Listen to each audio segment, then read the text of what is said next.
Welcome to a Crypto 101 edition of Coffee, Eggs and Inspiration. In this edition, I'm going to explain a little bit more deeply how blockchain actually works, how the computer science behind it works. Let's go.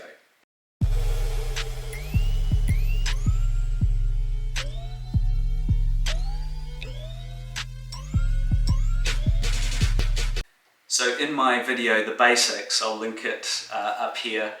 I just explained the basic sort of anatomy of blockchain as a decentralized database with competing nodes that solve a proof of work in order to confirm a transaction, and the chain sort of continues and propagates in that way.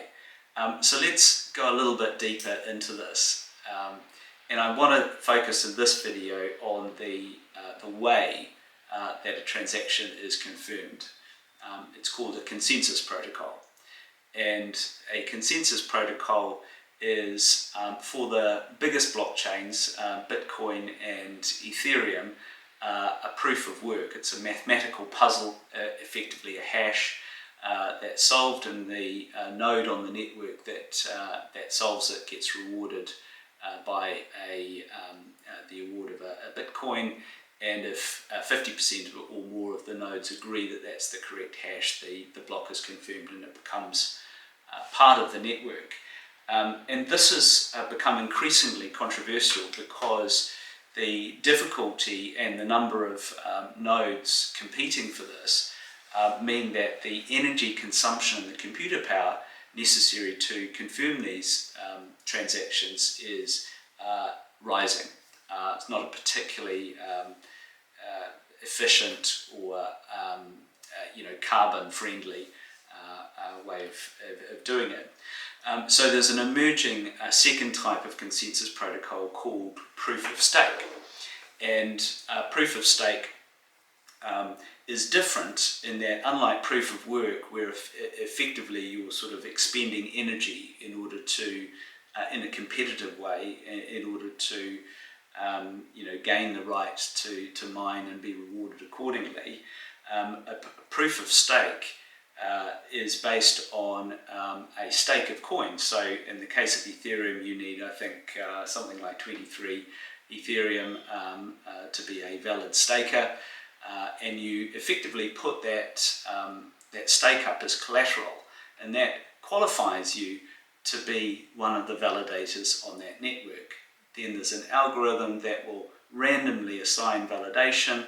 The more coins I have, the more chances I get of being a validator. The fact that there's not numerous parties competing at the same time, it's rather sort of assigned more selectively, means that the energy consumption is much lower and the transactions per second, the rate at which this can happen, is a lot higher.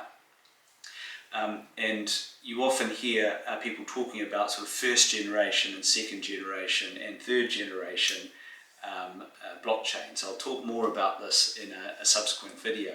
Suffice for now to say that a first generation blockchain like Bitcoin is based on this sort of simple proof of work concept, and then a third generation, I'll talk about second in a moment, a third generation is built to address this sort of scalability issue right from the outset. So it's built as a proof of stake rather than a proof of work based mechanism. So examples of that include Polygon, Solana, Cardano, and numerous others.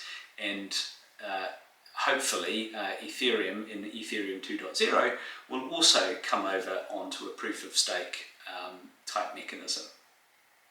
I hope you enjoyed that.